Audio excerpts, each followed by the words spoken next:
A long time ago, there lived a king who was famed for his wisdom throughout the land.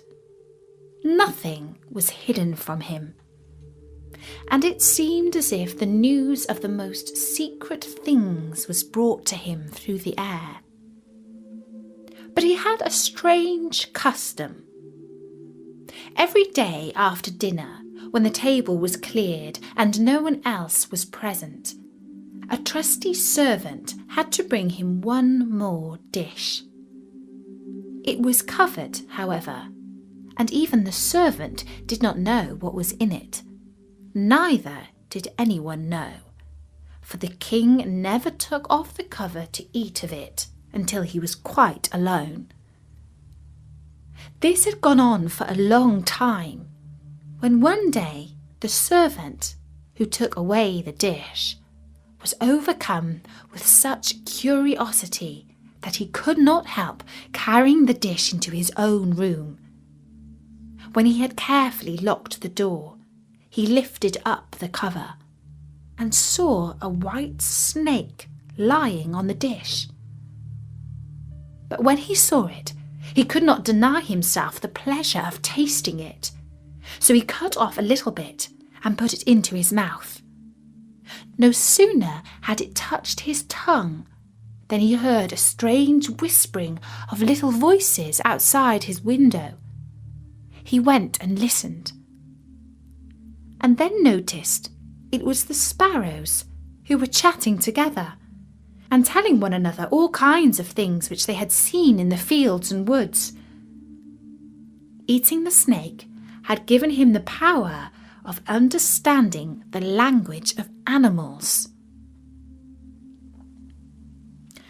Now it so happened that on this very day the queen lost her most beautiful ring, and suspicion of having stolen it fell upon this trusty servant who was allowed to go everywhere.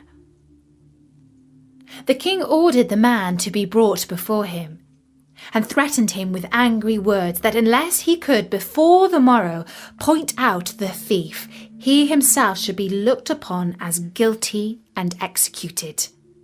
In vain he declared his innocence. In his trouble and fear, he went down into the courtyard and thought long and hard.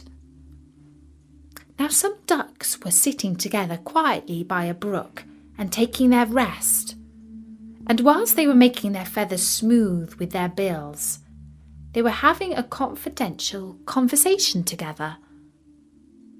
The servant stood by and listened.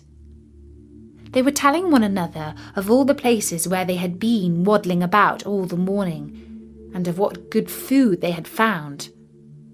And one said in a pitiful tone, "Something lies heavy on my stomach. As I was eating in haste, I swallowed a ring which lay under the queen's window." The servant at once seized her, carried her to the kitchen and said to the cook, "Here is a fine duck. Roast her for dinner." "Yes," said the cook, and weighed her in his hand. "She has spared no trouble to fatten herself, and has been waiting to be roasted long enough." And as he prepared the duck for dinner, he found the ring inside. The servant could now easily prove his innocence, and the king, to make amends for the wrong, allowed him to ask a favour, and promised him the best place in the court that he could wish for. The servant refused everything, and only asked for a horse and some money for travelling, as he had a mind to see the world and go about a little. When his request was granted, he set out on his way, and one day he came to a pond, where he saw 3 fishes caught in the reeds and gasping for water. Now, though it is said that fishes are dumb, he heard them complaining that they must perish so miserably, and as he had a kind heart, he got off his horse and put the 3 prisoners back into the water. They quivered with delight, put out their heads and cried to him, We will remember you and repay you for saving us." He rode on, and after a while it seemed to him that he heard a voice in the sand at his feet. He listened and heard an ant-king complain, "Why cannot folks with their clumsy beasts keep off our bodies? That stupid horse with his heavy hooves has been treading down my people without mercy." So he turned onto a side path, and the ant-king cried out to him, "We will remember you. One good turn deserves another." The path led him into a wood, and here he saw 2 old ravens standing by their nests and throwing out their young ones.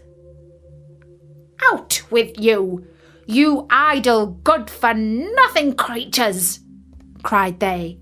"We cannot find food for you any longer. You are big enough and can provide for yourselves." But the poor young ravens lay upon the ground, flapping their wings and crying, "Oh, what helpless chicks we are! We must shift for ourselves, and yet we cannot fly. What can we do but lie here and starve?" So the good young fellow climbed down and gave them his own food, which he had been carrying for his lunch. Then they came hopping up to it, satisfying their hunger. They cried, "We will remember you. One good turn deserves another." And when he had gone on a long way further, he came to a large city. There was a great noise and crowd in the streets, and a man rode up on horseback crying aloud, "The king's daughter wants a husband, but whoever sues for her hand must perform a hard task. If he does not succeed, he will forfeit his life." Many had already made attempts, but in vain. Nevertheless, when the youth saw the king's daughter, he was so overcome by her great beauty that he forgot all danger. He went before the king and declared himself a suitor. So he was led out to the sea, and a gold ring was thrown into it in his sight. Then the king ordered him to fetch this ring up from the bottom of the sea, and added, "If you come up again without it, you'll be thrown in again and again until you perish amid the waves." All the people grieved for the handsome youth. Then they went away, leaving him alone by the sea. He stood on the shore and considered what he should do, when suddenly he saw 3 fishes come swimming towards him, and they were the fishes which he had saved. The one in the middle had a mussel in its mouth, which it laid out on the shore at the youth's feet, and when he had taken it up and opened it, there lay the gold ring in the shell. Full of joy, he took it to the king and expected that he would grant him the promised reward. But when the proud princess saw that he was not her equal in birth, she scorned him and required him first to perform another task. She went down into the garden and strewed with her own hands 10 sacks full of millet seed on the grass. Then she said, "Tomorrow morning, before sunrise, these must be picked up, and not a single grain be wanting." The youth sat down in the garden and considered how it might be possible to perform the task, but he could think of nothing. and there he sat sorrowfully waiting for the break of day, when he should be led to his death. But as soon as the first rays of the sun shone into the garden, he saw all 10 sacks standing side by side, quite full, and not a single grain was missing. The Ant King had come in the night with thousands and thousands of ants, and the grateful creatures had by great industry picked up the millet seed and gathered them into the sacks.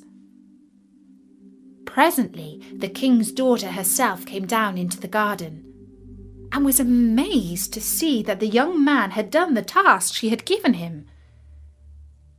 But she could not yet quite conquer her proud heart, and said, "Although he has performed both the tasks, he shall not be my husband until he has brought me an apple from the tree of life." The youth did not know where the tree of life stood, but he set out, and would have gone on forever as long as his legs would carry him, though he had no hope of finding it. After he had wandered through 3 kingdoms, he came one evening to a wood, and lay down under a tree to sleep. But he heard a rustling in the branches, and a golden apple fell into his hand.